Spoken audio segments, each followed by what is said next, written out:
Hey, welcome to the garden. We are having lots and lots of rainy weather this past couple weeks. It's starting to warm back up, but the rain is really coming down. I'm checking in on the garden. We actually went out of town for the weekend, and this is starting to get into that time of year when you go out of town even for a day or two and things are starting to change. So there were a few exciting things. I got back in last night and actually harvested a couple radishes, making some room in this bed here.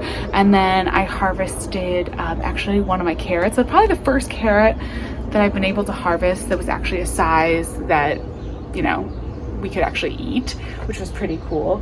And the rest of the garden is just kind of growing and chugging along. I'm starting to feel like maybe some of my plants are a little bit behind from last year, but I'm not quite sure. So over here in this bed, I made some room for the eggplants. I took out all those radishes, harvested those, and the peppers are coming along. I do need to keep the spinach is getting close to this pepper. Maybe they're a little small than they usually are around here. I mean, we're getting closer and closer to mid-May, and yeah, I don't know. I feel like some of them we're starting to see some growth. I did notice over here in the tomatoes that like this tomato is starting to really take off. So some things are happening. I actually need to probably remove this cloche here in a minute because you can see the squash is starting to get big. So I'm just trying to gauge this growth a little bit. It's good to see the tomatoes actually starting to make their way. Pretty soon here I'm gonna have to tie them to the arch trellis so that they can start to make their way over the arch trellis. And oh my gosh, look at these. The clematis are just in full show right now, and this is the Stillwater's clematis. I know I've been talking about it in every video, but it's like the highlight of the garden at the moment. Everything too it's been raining, so petunias always look so sad once it's been raining. All my petunias are just flopping over, and the lantanas look really unhappy. I will say the cucumbers are loving the rain. They're starting to put on some growth, and look at all those cucumbers in there. So that's happening. I do need to also come over here and tack up my climbing roses. And I got a message from David Austin that the David Austin rose, my fancy rose purchase for the year, is coming into stock, and it should be shipping out to me any day now. So that one's gonna be really exciting. I'm gonna put it in the other container. I've just been leaving that container waiting. It's so hard this time of year because I do feel like we should be further along for some reason, but I'm trying to remind myself, as the time I'm shooting this, we're not yet to Mother's Day. And Mother's Day is really, even in Zone 7A, a lot of people really say that Mother's Day is the time that you should really start planting out your tomatoes. You should wait till after then, because you'll your tomatoes and your peppers and stuff like that, because that's when we really get into the summer heat, and that's probably true. So still plenty of time. But I did have another flower bloom. Sorry, this video is just kind of catch back up because I'm just out here in the garden kind of taking inventory of things after being away. We got the first petunia blossom on one of the petunias that I started from the Easy Wave Yellow. Isn't that a pretty petunia? A lot of my seed petunias did not do very well, but this Easy Wave Yellow did really beautifully. And this is the container with the peppers and the upside down pepper, which maybe this is why people always do upside down tomatoes and not upside down peppers. It's just trying to grow straight up, which is pretty funny. If it gets bigger, I might try to bend it down. I don't know, maybe I should put a stake in here and tie it down. Let me know what you think. Maybe that would be a good way, because I do want to appreciate the fun of it being, an upside down pepper. The other hanging baskets are looking good. I was really happy to see that petunia starting to bloom. I tried to grow a bunch of the red or black petunias from seed as well, and I don't know if it was an issue with my seedlings, again, with the size of the peppers and eggplants right now. I don't know if I got things stunted just a little bit this year or not. And I think with the with some of my petunias. They may just have gotten a little bit stunted. I tried to keep on top of feeding them, and they had the grow lights and everything, but I don't know, sometimes it just doesn't quite work. I have had good luck with growing petunias from seed in the past, and it's something that I will try again next year, because I think it's a really good it's a good like seed to buy, like for the price. You know, buying those annuals, at least in my area, buying just like a single 4-inch annual, even a petunia, is actually fairly expensive. So it's a good one to grow from seed, but this year was just kind of a struggle, although the yellow bloomed. And some of my things are starting to pick up now. I think we're getting into the real warm weather. We did have kind of a cool spell, and things stayed a little bit short. But there are going to be some big changes in the garden pretty soon here. I'm going to pull out this arugula probably, and I want to go to the garden center this week and get some more annuals to start filling things in a little bit. The chaos has started. The wild and wonderful chaos in the garden has started. These rat's tail radishes are, I think, pretty close to starting to put on the, well, they are here, the little rat's tails that we'll be able to harvest. That'll be really neat to see. And, oh my gosh, see, this is what's so fun. You ought to just walk around and take a minute to look.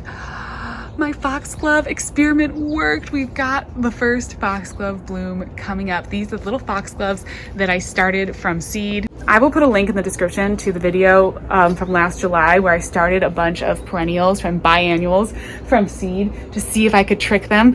And so this is a super, super exciting find. That was a big experiment that I just kind of wanted to try to learn for my future gardening.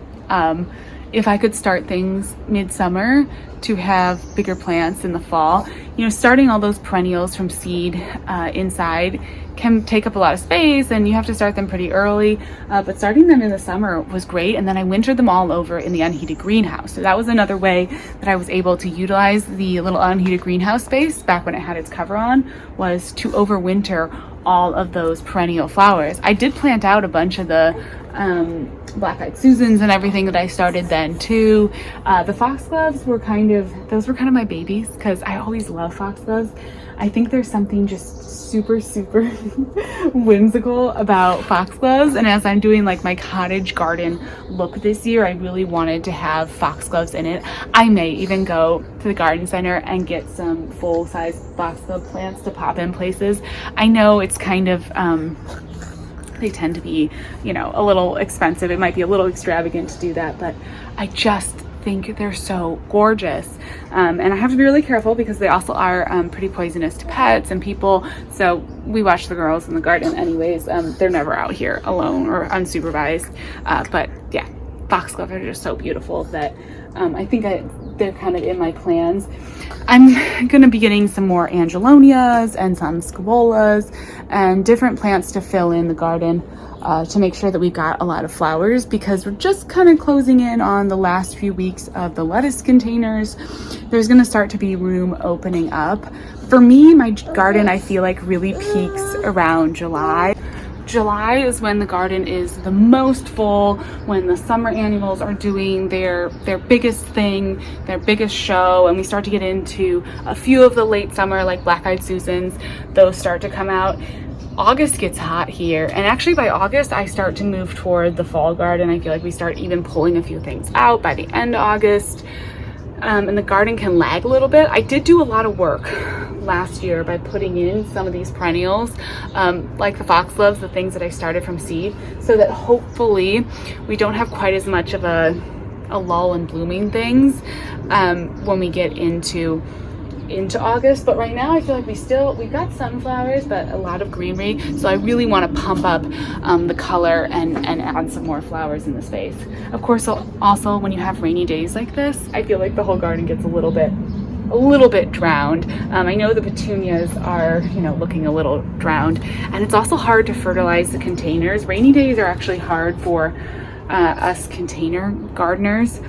My sort of strategy, because my fertilizing schedule is completely off due to all the rain, my strategy has just been that every time I water, I fertilize the garden every single time. So I just use I've just been using like fish fertilizer and I just put it in. It's pretty mild.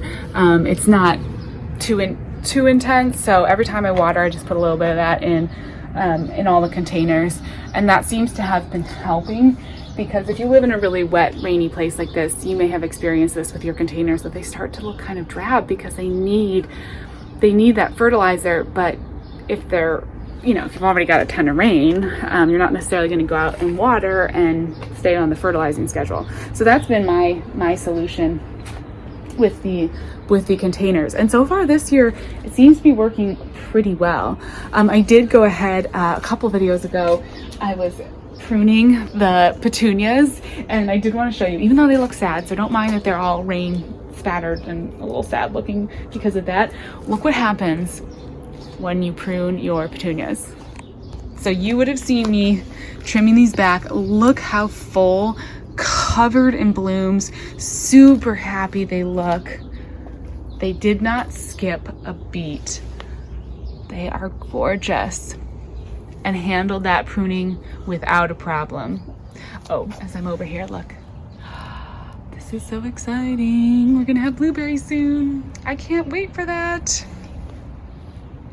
Well, all in all, the garden survived my being away pretty well, and I think things are looking good, and despite the rain, we are surviving. So that is good. I will keep you posted as we do some plant shopping and add some more colors and more flowers to this space. I think I planted most of my direct seeds for now.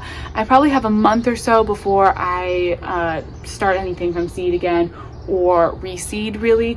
I will do a whole second session of planting in July. I will also be seeding my fall crops and everything in July, but the rest of May and June I get a little break from that seeding, and I get to just enjoy the garden and buy flowers. So that's what we have to look forward to. As always, thank you so much for hanging out in the garden, and I'll talk to you again soon. Bye-bye.